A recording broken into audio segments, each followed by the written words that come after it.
Welcome to the New Monastics podcast, where we'll be discussing all aspects of the contemplative life and interspirituality in the context of modernity. On each episode, we will choose a topic to explore with one of today's leading teachers or thinkers.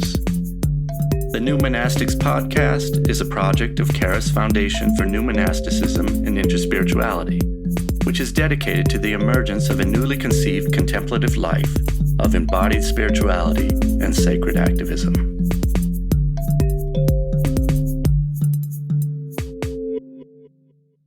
Welcome to the New Monastics podcast. I'm Nathaniel, co-founder of Charis Foundation and dialogue partner for our guests.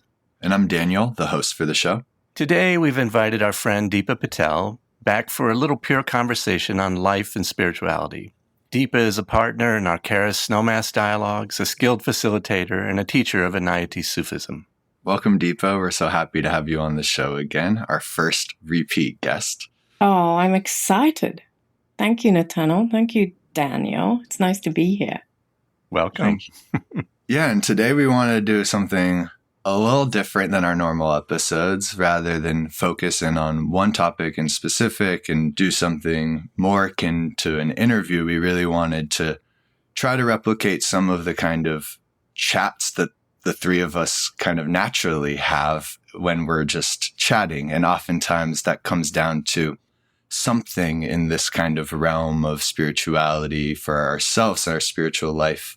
Something we're chewing on or something we're working with or something we're finding difficult or interesting.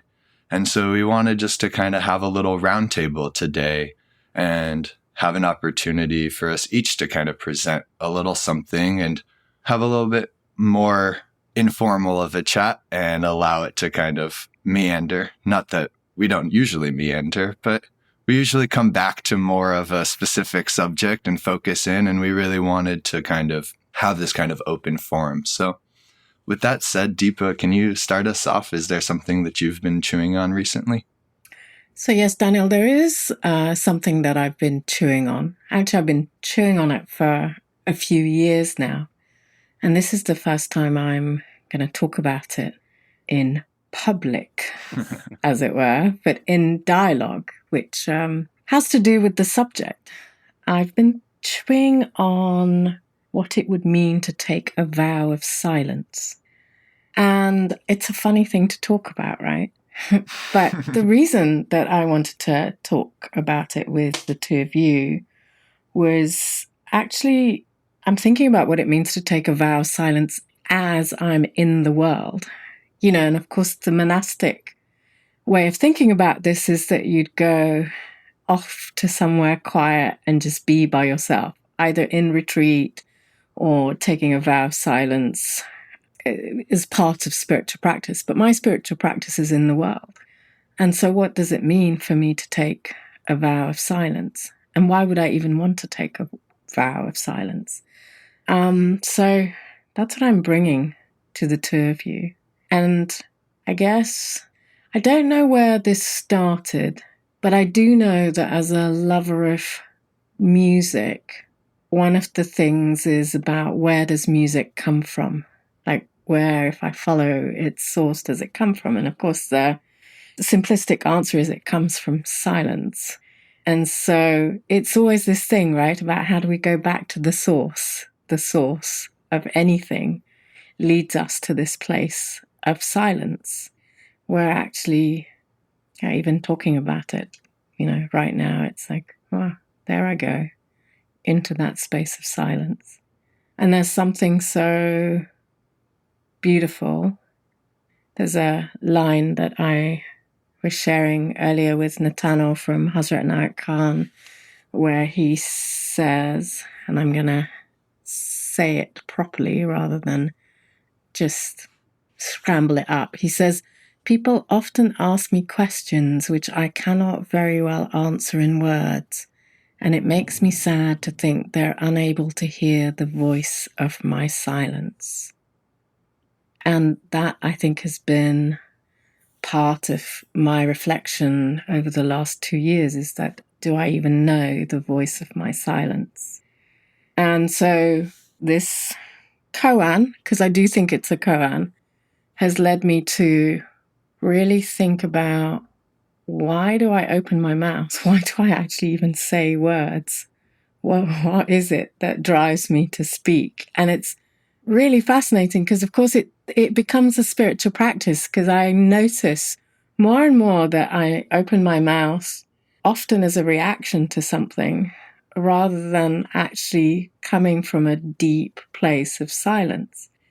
And I'm in a dialogue with someone from a place of wanting to either kind of share my opinion or listening from a place from where I want to share my opinion.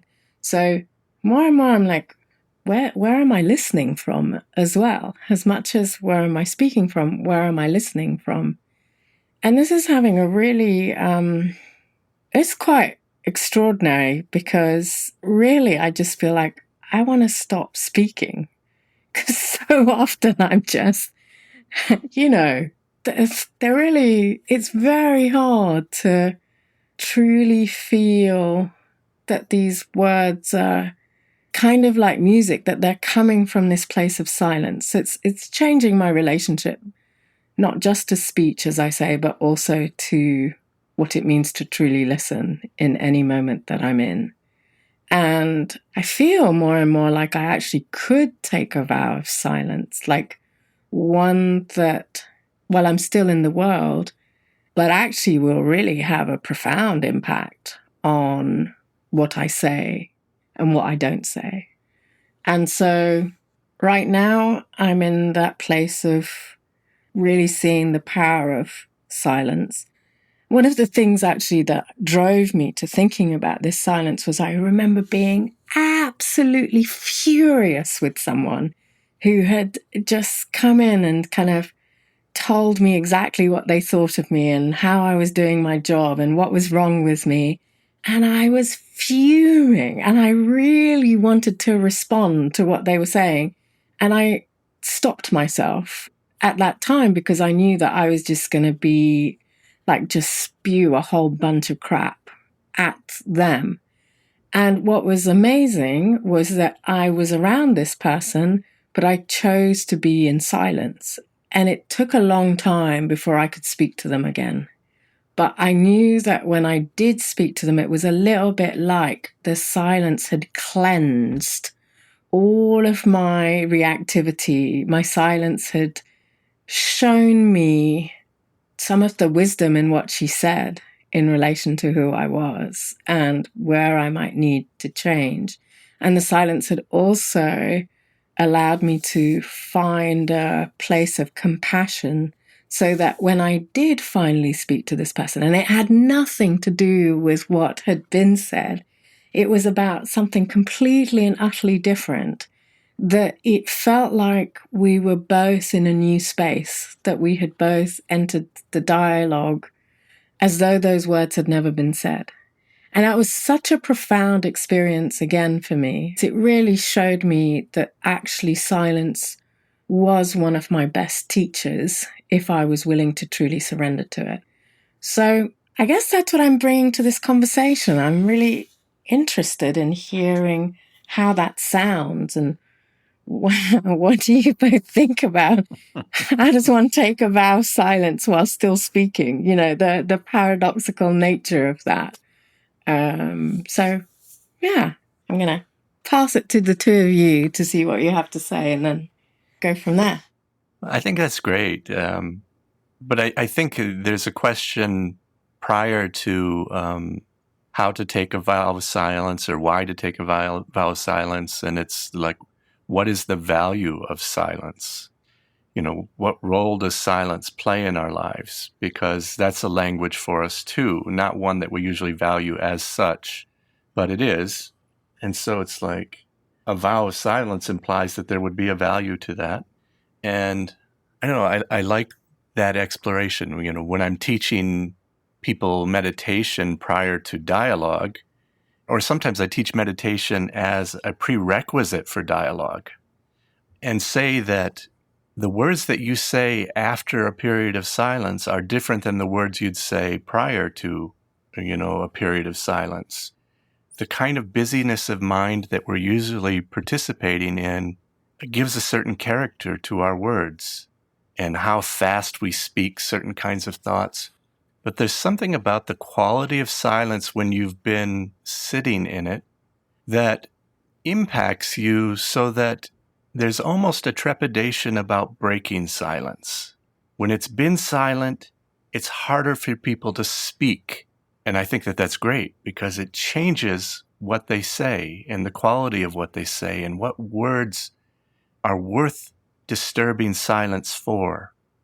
What words are worth disturbing the silence with? And I don't know, I think that that's fascinating. They usually are better words. And so silence is kind of a condition for better speech, better language, better communication. And as you were speaking, you were talking about where does music come from? It comes from silence. And I totally got the image of the Shiva Nataraja, who has, anybody that's familiar with the Murti of the Shiva Nataraja, in Shiva's rightmost arm, has 4 arms. In the rightmost arm and hand is a damaru, a drum. And a damaru is kind of a drum that has 2 ends and kind of cinches toward the middle, and often will have strings tied to the middle with a little kind of ball on the end that will tap the skins at the end of the drum. And so you kind of twist the damaru. You go back and forth with your hand until those little knots at the end beat. And that little damaru in Shiva's hand represents the sound that starts the play of creation. Shiva does a small movement that starts the first drum beat. And then with vibration comes creation. And then the second hand of Shiva is in Abhaya Mudra, which is, kind of a be not afraid gesture and represents Shiva's preservation or preserving function. And for me, that's like keeping the rhythm of creation that has been started in rhythm and going. And then on the far left hand of Shiva has a fire in it, which represents the fire at the end of time or destruction. And then finally, the fourth hand crosses the middle and covers the heart, which represents Shiva's concealing function, which brings us back to silence. And I don't know, there's just something beautiful about how creation comes out of silence, like it's born of silence. And yet there's silence also represents the mystery in the middle of the sound, amidst the sound. I don't know, so all that's coming in, and I guess for me it comes back to the language of silence and the value of silence. And in terms of, this is called the New Monastics podcast, and monastics take vows of silence. Cistercian monks, until fairly recently, did not speak at all, maybe once a year. And now they speak more. But when we're looking at new monasticism, which, maybe we haven't spent time defining that, but in many ways it's in gratitude for the kind of spiritual tools that have been cultivated by our monastic traditions.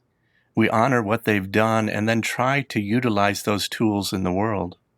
And one of them is a vow of silence. And so in the world, maybe it's impractical to be silent the way you might be in a 1950s Cistercian monastery.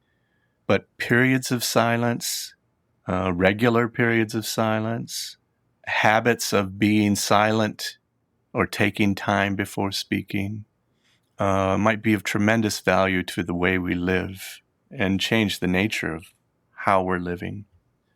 So I'm excited about it. Tell me about your experiment when you've done it. But I would almost want to participate with you, not just leave it to you. Yeah, I immediately have the practical questions arise of what do you really mean by taking a vow of silence while still talking? Is that I'm going to take days of silence, or I'm going to have some kind of rule, only speech that is necessary for completing daily functioning, like anything that is possible to leave out, I'm going to refrain from? Is it, setting aside different periods of the day or something? So I'd be curious to hear you talk on that. But where I'm going is, aside from the practical questions, what comes up for me is this sense of how, in a way, silence is a falsity.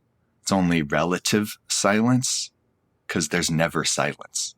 And I was recently listening to these amplified tones of planets that NASA has been able to take, and then they're so quiet that the human ear can't hear them unless they've been magnified by something like 50 times.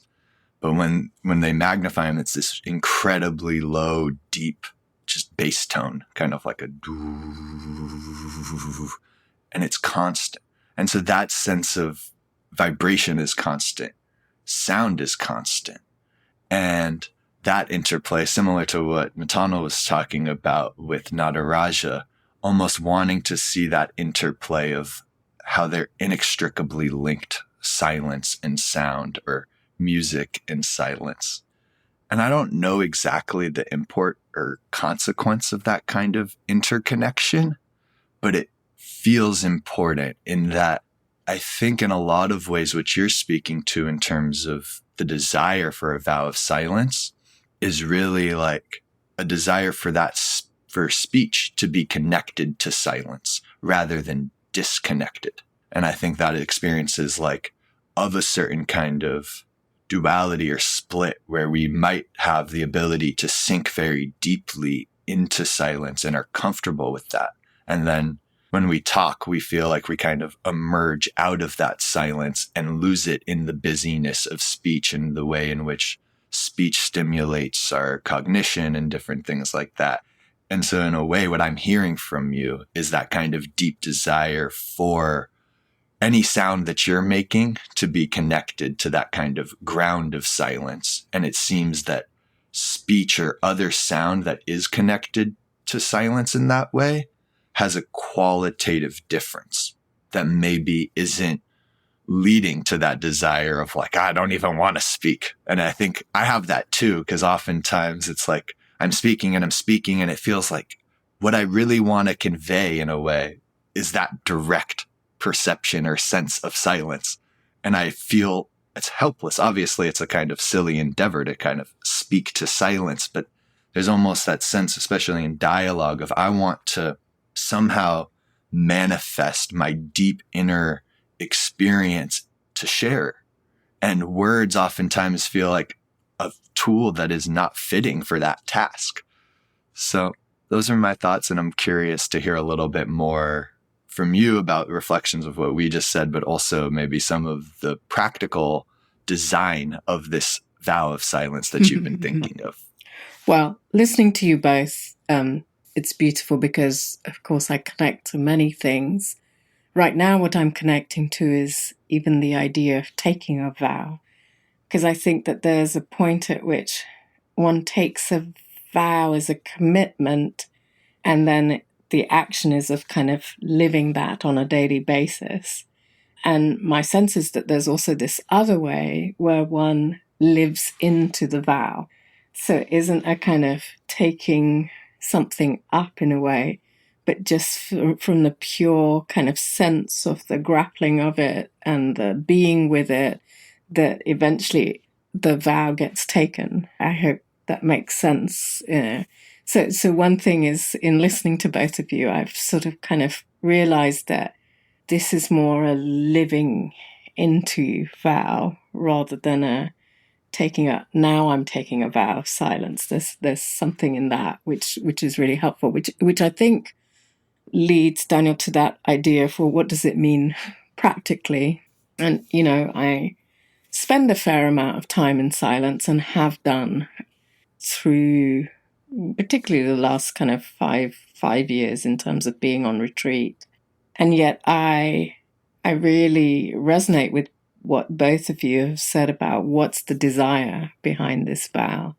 And as you said, there are things that we try with words, which is, why we've got poetry and why we have music and why we have any art form, because the words don't quite do justice to the thing that we're talking about. And yet I think that there's something about, as I was listening to both of you, there's something about humility that's coming up, and the theme of humility.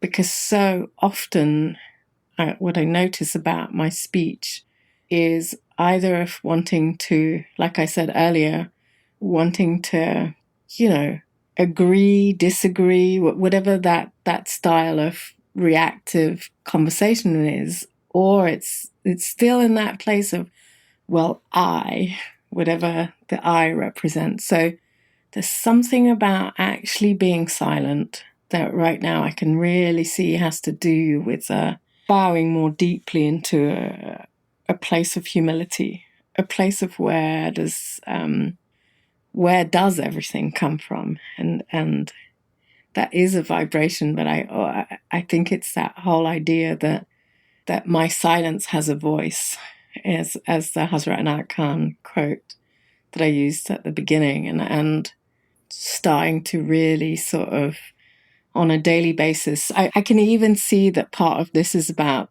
actually hearing the pitch and the tone of my own voice. Mm-hmm.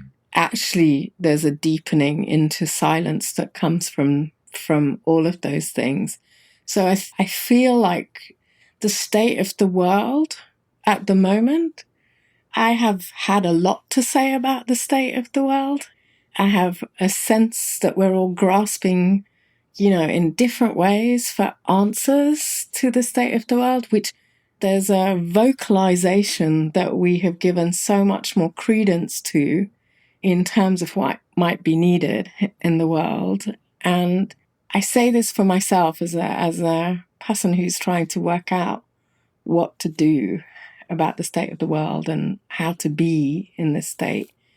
And I feel like the silence, being silent, might take me to somewhere that I haven't actually been yet. Because there's a need to lose the agenda in this process of taking this vow of silence that I'm thinking about.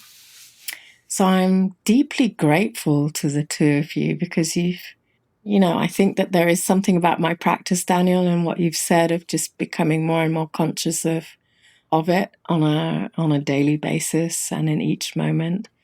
And there is this interplay between sound and silence, which it feels like it's going to become much more of a dance. There's less utility in this, if that makes sense.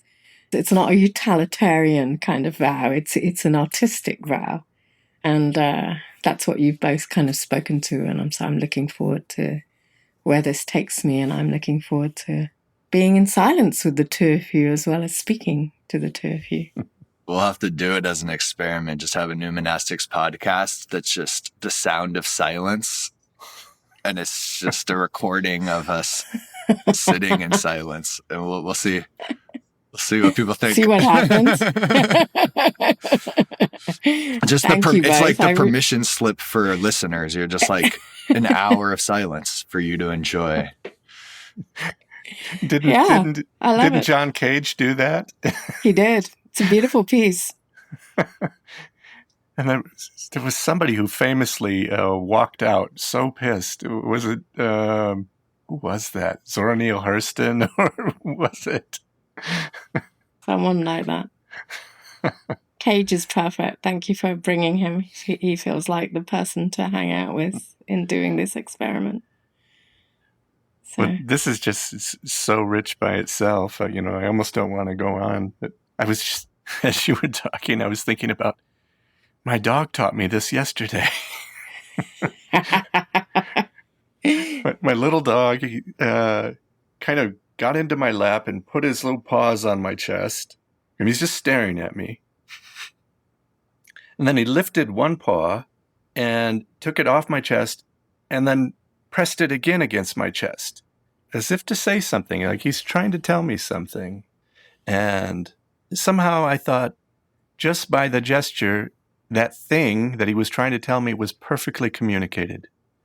There were no words, but he was saying this and more. And I thought, wow. So it's not just the absence of words. We think of words in silence, but there's so much that is communicated through, that could be communicated through gesture, for which words are inadequate, or they're just not there. They're just not there. And, how often do we share a look with someone and just allow ourselves to share it? Because, we often don't, because it seems the intimacy is too intense. But a word or a gesture or the ways people speak when language is not enough or is not there seems a really important thing. Yeah. And what you've done is it just made me kind of remember there's a different kind of magnetism that someone has when they're really vibrating from that place. It's always weird using those types of words, but you get what I mean. It's just quite extraordinary to feel that and to be with anyone that's spent a huge amount of time in silence. There's something else that happens. So thank you, really, thank you. This was just what I needed in that place of, this is what I'm chewing on. What do you think? So I guess I'm passing on to you, right, Donald? I think so. Mine just doesn't feel as good as yours. Yeah, we all feel like that. You're going to start talking and it's like, oh my God, of course. So you should just do it. Part of it is that I'm now intoxicated with yours. I guess for me, thing I think about this often is, how do we change? What is the vehicle for actually making a change? And that's not a simple question at all, even if people have simple answers. And it gets really complex in a way that very few people seem to be aware of. And it's tied to me to the question of, how do we educate anything? How do we educate? I'm a teacher in a classroom, and it's a question for me, like, how do I educate? There's information to be presented, but it doesn't necessarily stick. And it doesn't necessarily stick for a psychological reason. Psychologically, we know, even if people don't generally know, that most people only believe what they already believe. They only will believe what they already believe. And when they seem to be convinced of something, it's not that they've been convinced by argument, it's that they were already preconditioned or ready to accept this information. It filled a space that was ready to hear it. And so this kind of idea that we can rationally convince anyone of anything, we'll have a discussion, and at the end of it, I'm going to convince you of this, or you'll convince me of that. Psychologically, that doesn't appear to be what actually happens. So that's a big dead end. People believe or accept reasons that they already are conditioned to accept. And so how you're ever going to get a change, how you're ever going to see a progress, but we do. And so the $1 million question is, how does it happen if it's not happening through this rational process that we seem to believe in? And I'll sit down with you and we'll reason together and then we'll see. That doesn't appear to be what's happening. And so I think about this a lot. How do we achieve change? How do we break habits? And even more importantly, in our society now, which has such high surface tension and is so polarized, and everybody's doubling down. And as they double down in whatever their belief is, they magnify the effect on the polar opposite side.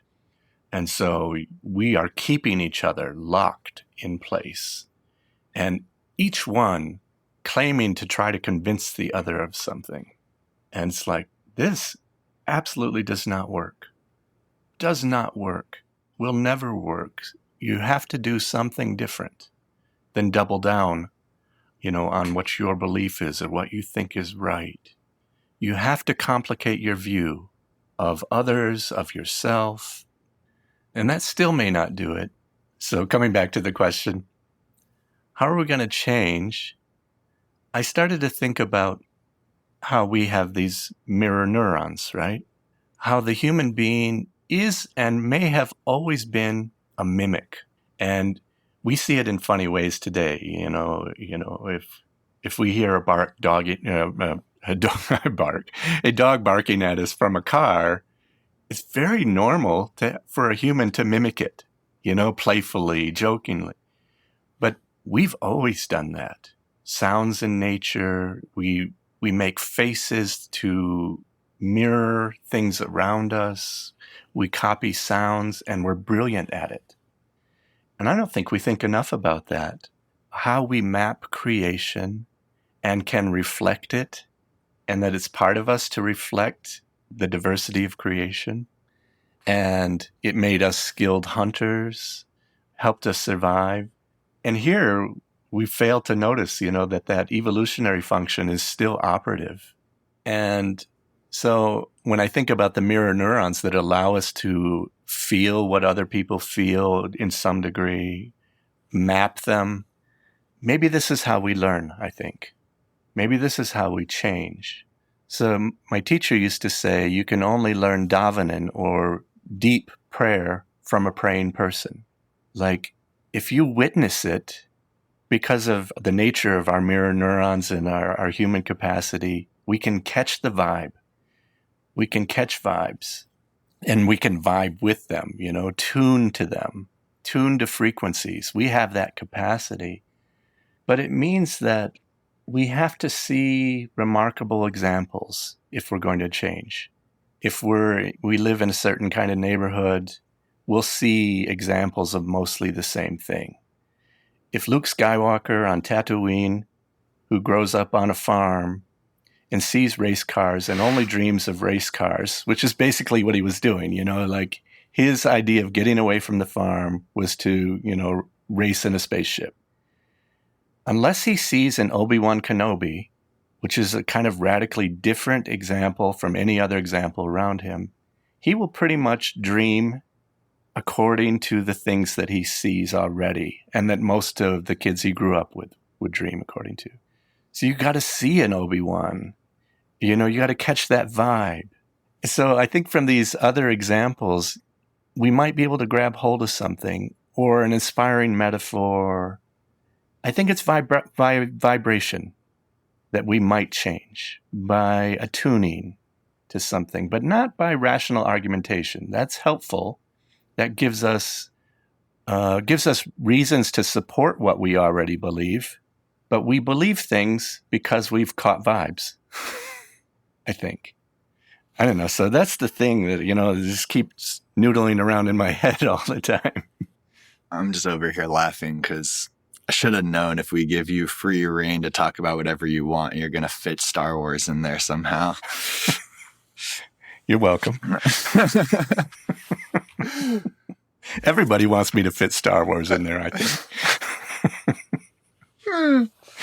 The people who already believe that Star Wars is awesome, the people who believe already that Star Wars is not awesome are going to be shaking their head at you. No, but the question is really interesting, and I went in a couple different directions. One is just a direct experience that I've had, which is almost humorous to this effect of, I may or may not have been hanging out with some psychedelic fun guys and at a music festival, and I was or may not have been at a music festival. May or may not have been at a music festival, yeah. And was walking around, was having this experience of, I was looking at people and seeing them move in a certain way. And then with no rational thought at all, I'm like looking down and my body's moving in the same way. It's like they're moving their hands in a certain way and I start moving my hands in a certain way. And over and over again, I saw this kind of process. I had a kind of insight into this process of seeing other people doing things, and then how there was this kind of just mirroring that felt really organic and natural and good. And it was this kind of light bulb was like, this is so much how we learn and how much we exchange. And even on because a lot of what you were speaking to is more on the kind of rational cognitive end of exchange, speaking on beliefs and the tendency to try to convince each other of belief. But kind of just focusing in on that element of how much that exchange is unconscious. And that's speaking more to what you were speaking to with vibes, a little bit harder to kind of pinpoint. But the other kind of more substantial direction I was thinking in is a distinction that my own teacher Svi would make often to this kind of point, which is the distinction between accumulated knowledge and fresh knowledge.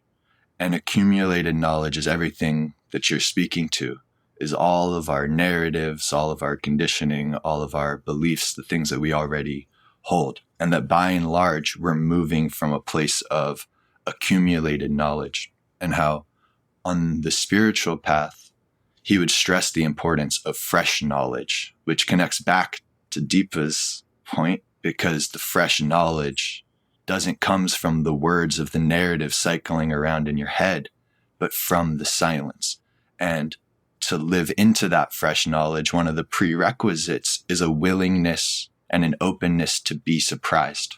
And so we would even do these kinds of pair exercises with spontaneous speech, where you would ask each other questions, and the goal was to try to just respond with whatever arose, to almost try to bypass that accumulated knowledge function. And so to your question, in terms of how do we affect change, what I'm seeing is the importance of what I would call presence, divine presence, or what other people might call a vibration of a certain kind, the vibration of love or peace, for example, and allowing for those vibrations to actually touch us, to allow for some of that layers of conditioning to, at the very least, open them ever so slightly to allow something new and fresh to come in and to arise totally spontaneously, and having as an kind of an ethic that's the best place to come from. And I think artists know this inherently, because as an artist, when you're trying to come from that sense of accumulated knowledge, this thing will sound good, this is what I've done in the past, and there's any sense of kind of coercion of the art, I'm trying to fit the art into a kind of box, it comes out stale, it comes out dull, blah.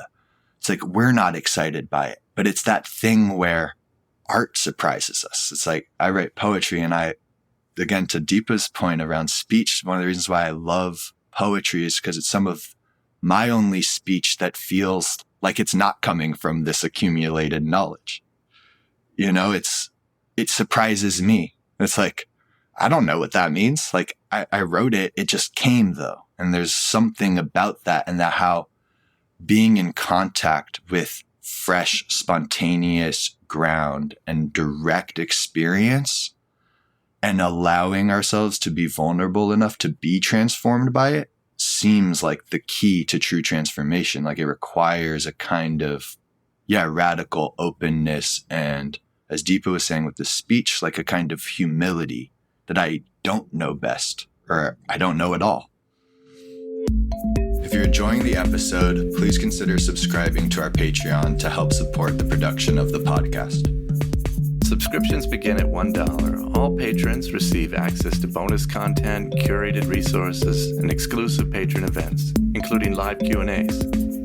For more information, please check out the Patreon link in the show notes, and thanks for listening.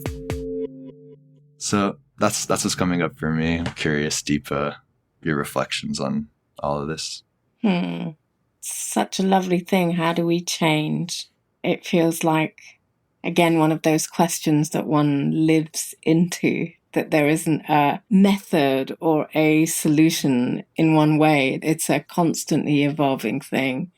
What I was struck by in listening to both of you is I was just looking around at all of the different things that are sitting around me, and, looking at my Mac and thinking of the people that came up with the Mac and looking at even Riverside, this platform that we're on, and the people that came up with that platform. And it doesn't actually take that much for me to start feeling a sense of awe at life itself and the extraordinary lengths that different people have gone to create these things. You know, there's always a sort of love at the center of it. There's literally nothing that, as I look around me, that I don't kind of go, wow, so amazing. Someone thought of that in their imagination. So I think I just wanted to kind of bring that, because in that is something alongside the accumulated and the fresh, there's this capacity to create that I think also lives in this question around how do we change?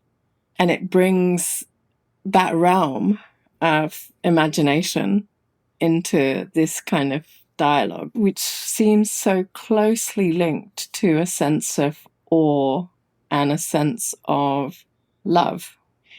And just breaking it down to that. Oh yeah, it's when something is loved, like, and we can feel how much love there is there. Something else happens in the rational conversation. I always remember being at the World Economic Forum, and I was with this brilliant thinker, and we'd met this wonderful Turkish guy, but we just couldn't find a way into the conversation. It was exactly as you were describing it, Nathaniel. You know, we were in that rational space, and we just, wherever we went, it was like, yeah, nothing's going to really get us somewhere. And then at one point, it was like one of us asked the question of, what do you love? Like, what really inspires you? And he pulled out this beautiful set of beads. And it turns out, prayer beads, and it turns out that he's one of the biggest collector of prayer beads in Istanbul. And it was just like sitting there going, and suddenly he changed in front of us, you know, in that talking about the thing that he loved. Of course, we're always in dangerous territory here in that some people love things that are actually really awful for other people. And some of us don't love what other people love. But there was that quality in there. And if we can find that in any, in a given moment, you know, like, I know I'm different because I suddenly looked at pretty much everything that's around me right now, and I'm just like, wow, what? You know, those are the key qualities that are going on here. And I can feel myself as I think about it. I can feel the characters that have come up with all of these things. I'm just going, wow, you did that, you know. So it's a beautiful question, and not the mirroring, the vibration, the quality of imagination, all of those things, in a way, is right now what it's doing is making me feel hopeful, you know, which isn't necessarily a quality I was thinking about when I came into this conversation, but just that idea of how do we change. Often it can just drag us to the bottom of the hill and just feel like Sisyphus, you know, rolling that stone up and watching it drop. But here there's like a, wow, yes. How do we change? Because the thing that I'm learning is that if we actually listen to the question, it tells us so much more than we'd ever thought about. Right within there is a belief that change is possible. Right in that question, that belief is built in there. As you were saying, like, we come from a place, but actually if we just listen to ourselves, we can see what we believe. And then we have a little bit of space to kind of go, is that what I believe? That, like, bringing a consciousness to the belief allows, I think, I was going to say allows for conscience, but maybe that's too neat a leap and too much of a hopefulness in me that consciousness provides space for conscience. Well, as I'm listening to you both, I'm wondering, what does this have to do with Star Wars? No. Star Wars wouldn't exist. That's right. If it wasn't for this question. What I like about what you're both saying, it reminds me, you're getting at an aspect of the question I wasn't getting at. What makes us vulnerable to change? Because we tend to make ourselves invulnerable to change, whether by habit or, just a tendency of the universe. But what makes us vulnerable to change? And I'm hearing wonder and awe, and in what Daniel was saying, actually, valuing the new experience, valuing a radical moment of awareness or revelation in the way art reveals itself to us. You have to value the possibility, and maybe that's the first thing to know. Like, how am I going to get vulnerable to change? Assuming I want to change at all. Sometimes we're talking about, how to change somebody else that has a problematic notion. And sure enough, people do, and we do. And it's the wrong place to start, because we really need to start on ourselves. Am I vulnerable to change? And what would it take? And what's the need? And where am I locked? And, the great question of the Sufi poet Yunus Emre was, how do I get my lock unlocked? And he went back to his master at a point and said, my lock is still not unlocked. And in a way, I think we hit that point when we go, is this all there is in life? When we're hitting that point, it may be that we're vulnerable enough to ask, how do I get my lock unlocked? Because, maybe we're doing a lot of that locking. And so I don't know, it's fascinating to think about. Like, we have to value wonder and joy and openness, and we have to want something. And if we want somebody else to change, if that's legitimate, we have to engage that place in ourselves first. And then maybe they'll catch the vibe. And it won't be that we convinced them. It will be that they were convinced by how we'd convinced ourselves, how something was active in us. Like the wonderful line of St. Francis, preach the gospel every day. And if necessary, use words, which comes back around to you, Deepa. Yeah, so great. Thank you. I'll give you a pass on, not connecting it to Star Wars. You try. Well, I guess it's breaking form here a little bit. I'm interjecting another thing, which is, I think you brought up an important thing. We were speaking maybe a little bit more to the positive end of like transformation, like love. But I think there's also a very real element of the negative end of like, most of us sit around pretending like our shit don't stink. And then if we finally are like standing there, we're like smelling and I'm like, oh, why am I standing here? Like, this doesn't work. This isn't good. Like, I want to change. And in that vein, I was thinking of in this concept in Buddhism or practice in Buddhism of the thoughts that turn the mind toward Dharma, and these kind of traditional things to contemplate that are supposed to invigorate a kind of desire for radical transformation. And chief among those things is, you're going to die and all of this is going to change. What are you doing with your life? And it's such a human thing to act. We all know we're going to die, and we all act like we're going to live forever. And so it's this kind of split where we're not really being realistic. And so I just wanted to throw that in there, because I think in a way we have to get sick of our current modes, even to the extreme end, our very self. Like, have that sense. And what I hear in Yunus Emre's question is like, how do I get myself out of myself? I'm so caught into myself, and I just want, you have to have a true desire. And I think the great thing about the thoughts that turn the mind toward Dharma is not that it's an imposition from the outside, it's like you're told to contemplate this, and you're only going to go forward with the practice if that contemplation reaches a kind of personal fruition where like, yes, I want to engage in this kind of intensive practice to go through a kind of transformation, even though that's not necessarily the right languaging for that tradition, whatever. But all that to say. Yeah. And Eunice Emra was really connected to, I mean, my lock is not unlocked. When the lock became unlocked, he became a font of song and poetry and love. And it really love and poetry and love poetry. And it just poured from him, and it had never poured forth before. Like, I don't think he knew what would happen when his lock was unlocked. He just knew it was locked. And when it was, now we know Eunice Emra. There was no Eunice Emra that would have been written about prior to that.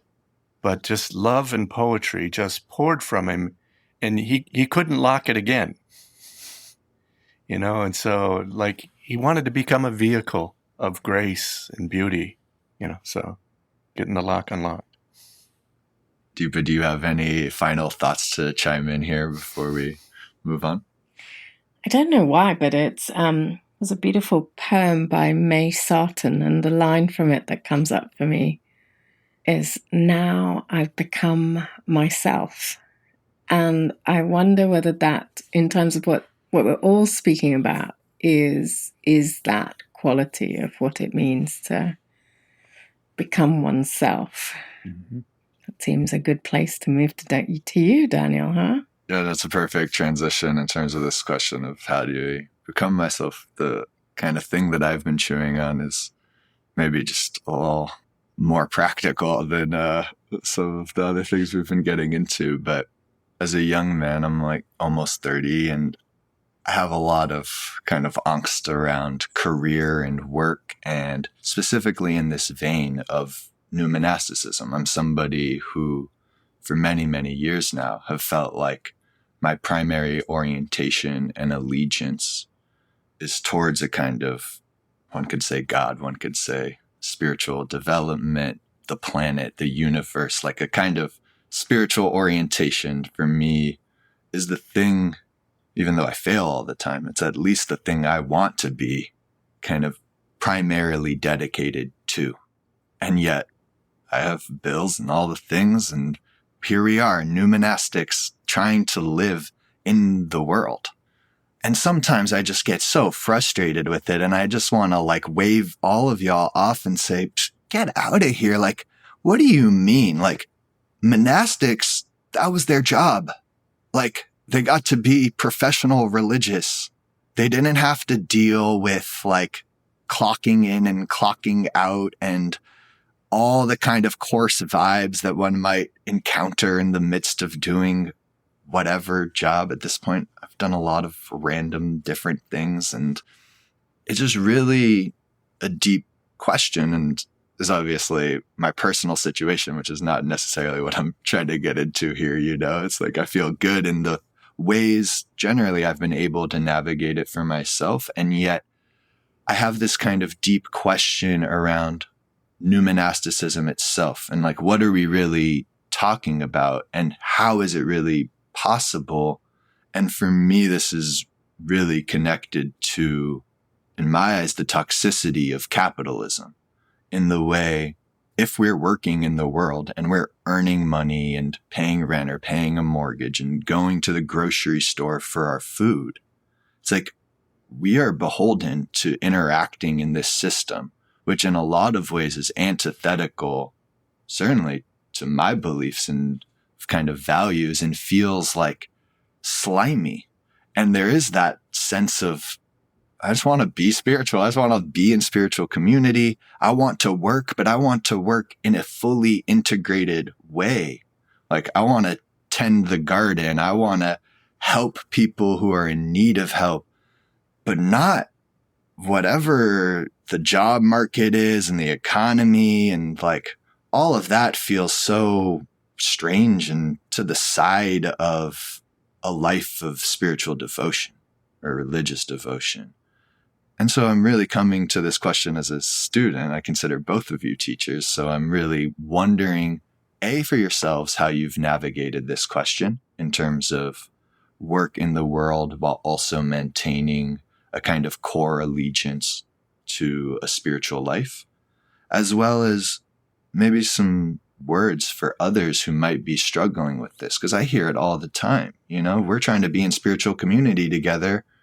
We're all working 40 hours a week. You know how hard it is to schedule a call or have a group practice? It's like we might be able to get together once or twice a week. And yet all of us, that means we're all spending radically more time at work than we are in our spiritual communities. And even trying to fit in all the solo practice and different things, it's so much different than a context in which you're insulated in a monastery, and even the physical manual labor that you might be doing is all held in a kind of spiritualized context, which our workplaces are typically not. So that's my thing. And you were asking that question of Deepa, right?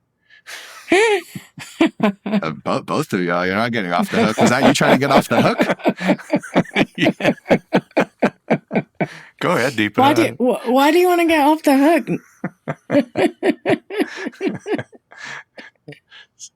So hard. We are enmeshed in a system. And, it's a one big life system, and we're not getting out easily, if we're getting out at all. And I feel the same tension. So funny, I read this medieval text, and it was talking about the life of a contemplative. And it made a career recommendation. You ready? Shepherd. Shepherd is the ideal career of a contemplative. Because largely the sheep are doing what sheep do, and you got a lot of time for your thoughts.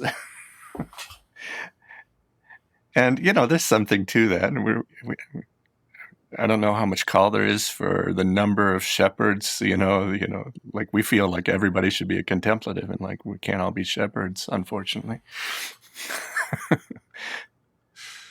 But I don't know, if I look at my own kind of work-life path, I did do one thing that I think may have been skillful, is that, as I was married young, I was engaged by the time I was 17 and married by the time I was 20, and pretty rare these days.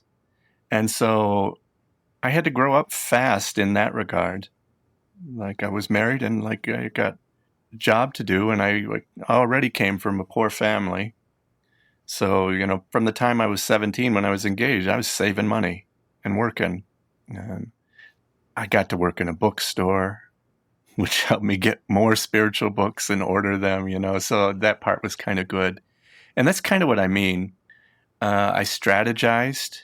Every time I got a job, I tried to make conditions that were helpful. I was a groundskeeper for at least a decade, and it was a little like Shepherd.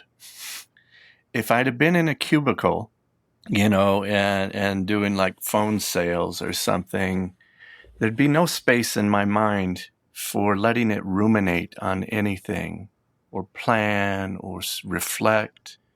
And so the groundskeeper job I really loved for that reason. I'm picking up trash, and I'm picking up dog poop and people's cigarette butts, but I was also planting flowers. But either way, I mostly had my heart space and mind space. And I did a lot of good reflecting during that time. I was also in college, and so the media of the studies had a place to expand. And even as I was doing that work, I changed jobs a few times, each time looking for more autonomy. And if I could make that jump skillfully in a way that didn't hurt my family and still brought in enough money, I made it. Each time trying to angle towards more of this life, until the moment came where I was invited to do something a little more in accord with spirituality for my living. So now I'm working on projects that are in the range of spirituality, and it's still work. And when you're doing it, it's still tiresome. And my life is that now, like almost all the things I do are in the range of spirituality, and they're also still work. But then I'm grateful that I'm not a stockbroker. Maybe that sounds great to somebody, but or I'm not doing something else that's not in the range of my interests. So I'm grateful for what I get to do, and yet it's still the tension of the bills, and sometimes they're heavy, and the health insurance, and it's heavy, and I don't know how to escape that tension. But that's been my way of approach, trying to create more autonomy for the lifestyle I want to lead without being irresponsible to the people I was responsible to. And that has been the tension of my life, because I was married most of my adult life from that time. And so I always had those people to be responsible to. And that's been a hard tension. So I don't have a great answer for that. But Deepa does. The cynic in me would say, thanks for nothing, Nathaniel.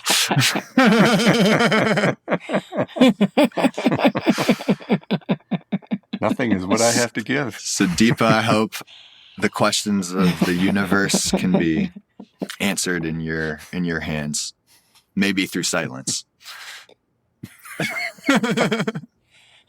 Or laughter.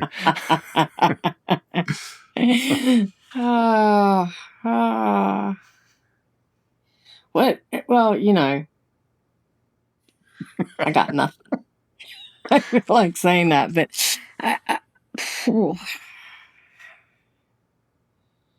I'm listening to what you're talking about, Daniel, and I feel like every conversation that I'm engaged with, as you say, people are asking the same question, like, what's my purpose? Why did I come here? How do I pay the bills? These are, and I don't think that they just have to do with spiritual people. I think they have to do with every human being that's here. And some people can drown those questions out, and some people have a vocation and they find the thing that they have to do that if they didn't do it, life wouldn't be worth living. So in a way, we're circling around the same themes, whether we're talking about my vow of silence or we're talking about Nathaniel's how do we change. There's something about that seeking for an answer of some kind. And we're looking for the answer, right? That somehow is going to make everything okay in some ways of our life. And my question about life has tended to be, what is the Galilean moment of our time? I think I've said this before. It's like that moment when, and also just that moment before what we see as revolutionary change in our world. Like for someone to, just before that moment, to go, no, this is not good enough. And I want it to be different, just as you were talking about. I think that is so important. And we don't listen to it enough, right? We don't listen to that part enough in us because we have bills to pay, because we have these things to do. It's quite hard to be with that voice. And it's not been easy for anyone who follows that voice. So I think part of this is also about the difficulty of engaging in life at that level. I like the face that you're making because it's making me kind of go, are you sitting there going, God, why are we having this conversation? This is a great conversation for our audio-only podcast, but yes, I'm scrunching up my face. I didn't even realize what I was doing. It is certainly not to what you're saying. It's me like thinking deeply of just like, there's a lot of like rub. Yeah. Yeah. I think that there is a lot of rub about this moment. And this question around capitalism that you're putting forward in terms of that level of systemic change, what does that look like? Where do I look for people that are trying different things when the majority of us aren't necessarily doing that? And I feel like I don't know if I'm ever going to find the answers in the way that we talk about solving some of these things. And I'm in that place of not knowing. That feels like a really important place for me right now, of not knowing, of giving enough space to it, which it doesn't take me off the hook. I still have to pay the bills, right? But maybe that's why the vow of silence does actually feel important, because it's such a monumental question of what's going to happen even in the next 10 years. Really, the next 10 years, the next 7 years feel really critical right now. And I think we might need to go silent for a little while, or at least be willing to, what just came up for me, Daniel, is like, right now, one of the things that's extraordinary about capitalism is I don't carry any cash anymore. Okay? I'm just using my card everywhere. And yesterday I walked past a homeless person, and I don't have any coins in my pockets anymore. And I am truly owned by a bank in a way. That the speed at which this has happened is quite phenomenal, really. And it's been completely unconscious in the way that it's happened. And yet I have a choice about what I do in that moment. I couldn't give coins, but I could go into the space that we were in and buy something. It feels like a very small and weird example to give, but just the level of change that we're experiencing has really got me thinking about what is it that the contemplative life is going to offer. That actually there's going to be a need to know what it means to slow down enough to think about things. There's going to be a need to look at that silence, that those things that the contemplative life offer in terms of presence. It's a focus of all of those things, which I think are going to become more and more important as we wander into this wilderness together. But I think it's hard to talk about the subject that you're bringing up. I don't think we have any ready-made answers. Although if I look, there's someone telling you, all you need to do to get to this is do these 5 things. And all you need to do to get there is to do these 10 things. And I'm a sucker for those things, which is like, really? What? I just need to do those 5 steps and I'm going to get to where you're telling me I'm going to get to? But it's not going to be that way. So part of it is the willingness to stay in this uncomfortable conversation with you, to both of you, to keep kind of going, oh yeah, look at me, I'm going round in circles, there ain't an answer here and I'm trying to find one. But companionship, I think, is going to be critical. No, I appreciate that. And all jokes aside, I don't expect, some kind of answer. I feel like I could have probably asked some kind of Instagram influencer for an answer, and they would have given me like the 2 minutes. This is how you start your side hustle. It's going to make you $200K a month, working 2 hours a month in your pajamas. Exactly. And giving me some fake thing, But yeah. No, I appreciate both of your responses, and no, I do. Do you really? I really do, because I know that it's hard, but at the same time, like, I know both of you do cool things for work. So you didn't necessarily get into that, but that's part of it. Is where it's like, I look at, your guys' CV or something, and I'm like, oh yeah, that seems like pretty and aligned and like able to like figure stuff out. But I think, so that's part of my interest in asking, and I think just to kind of wrap up, I think some of the frustration is like what's valued in our world.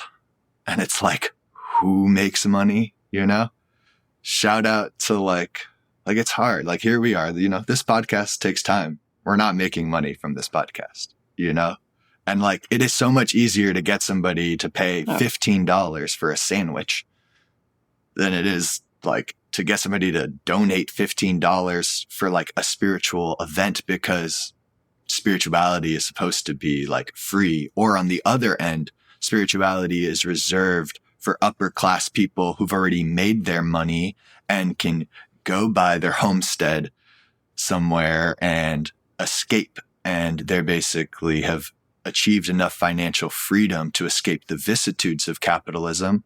And that's not what I want to be a part of, I mean, sounds nice. Yeah. And also I'm looking for like, what is the solution or the answer that can be relevant for those of us who don't have that opportunity, who, like, as Antano was speaking, like, there are things that are like very real responsibilities that we have to take care of. And the last thing I just want to say in response to kind of you bringing up somebody experiencing homelessness, I think I spent a few years working in homeless services in Los Angeles, and it's part of what has radicalized this question of work for me, because I loved the organization I worked for. I loved the people I was working with, lots of beautiful people with great intentions. And yet the depth of the nonprofit industrial complex in terms of services, and this is an organization that was started by religious people, started by an order of nuns who start with that impetus to just feed people who are experiencing homelessness, and then things develop and they develop. And then all of a sudden you have this government contract and this government contract, and you're beholden to the whole system. And then at the end of the day, that money is being spent on rent to the to the landlords who don't necessarily need that money. We're buying furniture at Target. We're completely complicit. There's nothing revolutionary about it in terms of knocking down the system. And it's like, that's a vocation that I felt like I fell in love with that work in a certain way. And really what pushed me away from it was this question of like, I love the direct service work, but I do not love how this is all tied into this thing. And so it's like what I speak to in terms of the radicalization is because it's like, that's supposed to be a role that somebody with like this kind of spiritual orientation maybe could find some kind of good balance for themselves. And I felt like, it's not a spiritual environment. It's not an environment that cultivates spirituality or contemplative action. It's just another organization, And do you know what I think is extraordinary about what you said is that level of becoming conscious of the brokenness of the system is, I think, going to lead you to something that you haven't done yet or are wanting to do, because it's a really important thing to kind of go, no, I won't do that. I won't be complicit in that. And that's not to say that we aren't every day in different ways, but that's what I see. And I think that that's what we're being asked to do. And one of the things, though, that we'll have to accept is how badly we're failing right now. And I think that that's why we have such angry young people at the moment who are just kind of going, we're giving the most crap answers to people that are going, you're failing, just admit it. Admit that you're failing, because the moment we do that, then we can do something else. But right now, we're still caught in this world of like, I've got the solution. Here's the solution for this thing. And we have great solutions. I'm not denying some of the extraordinary work that's going on in the world. But ultimately, right now, we have to go, this is failure at such a grand level.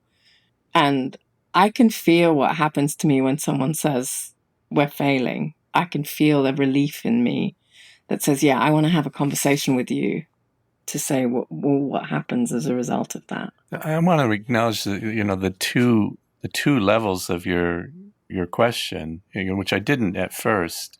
And one, we're talking about there's the struggle that we all have. This is a struggle with living and for life and, to get along, and things happen and it's just hard.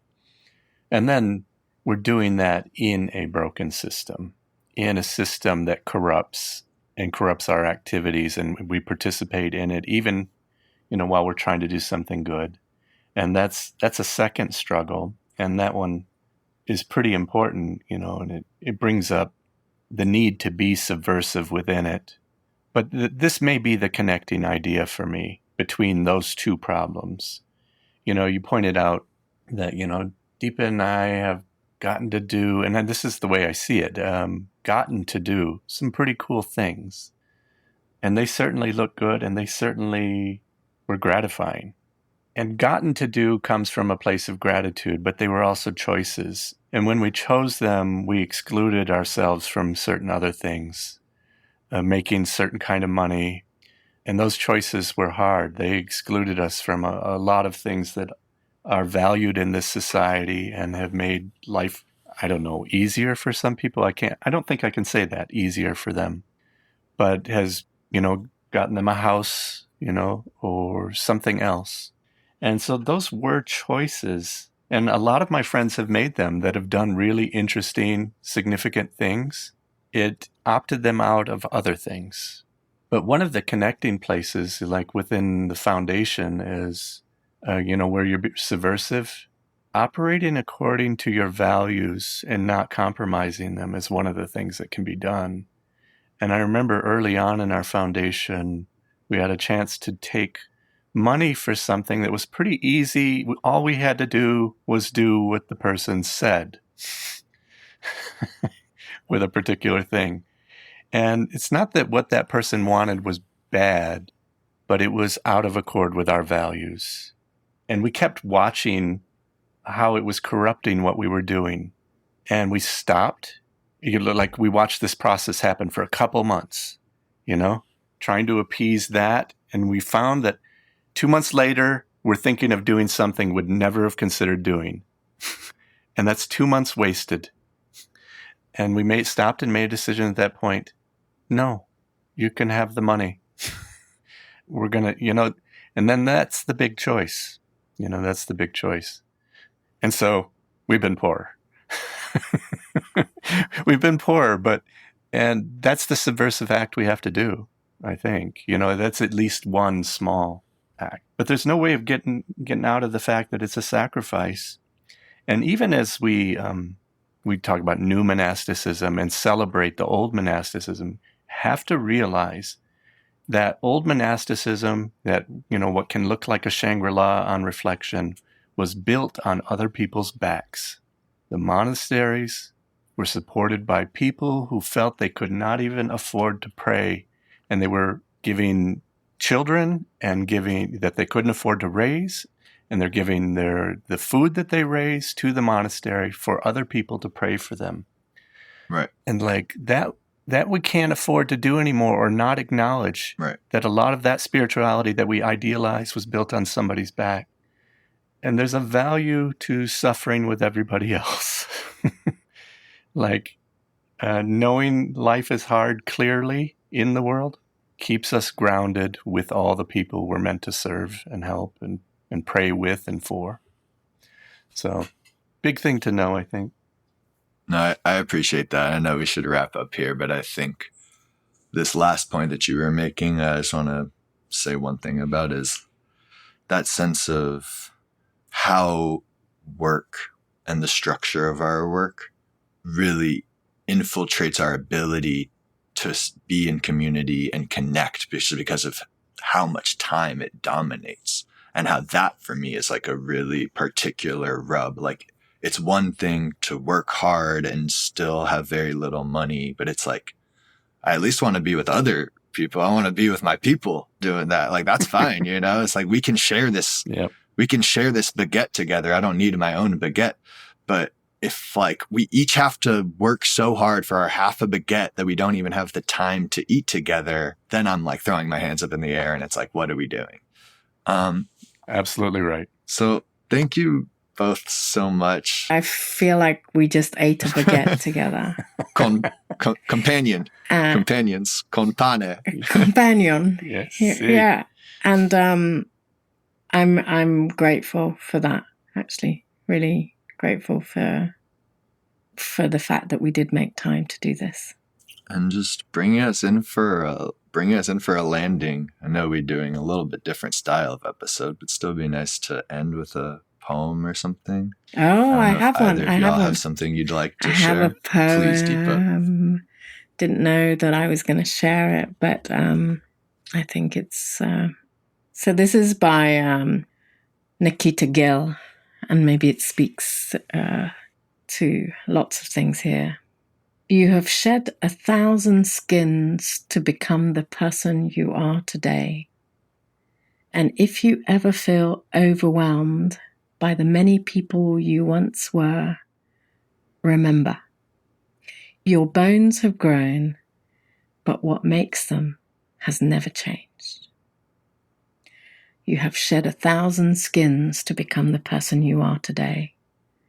And if you ever feel overwhelmed by the many people you once were, remember, your bones have grown, but what makes them has never changed. Amen. Bye, everyone. Thanks. Bye. Thank you. Shout out to friend of the show, Treefort of Golden Turtle Sound, for producing the intro and outro music and assisting with mixing and mastering. Be sure to check out his awesome music and hit up Golden Turtle Sound for any of your audio engineering needs.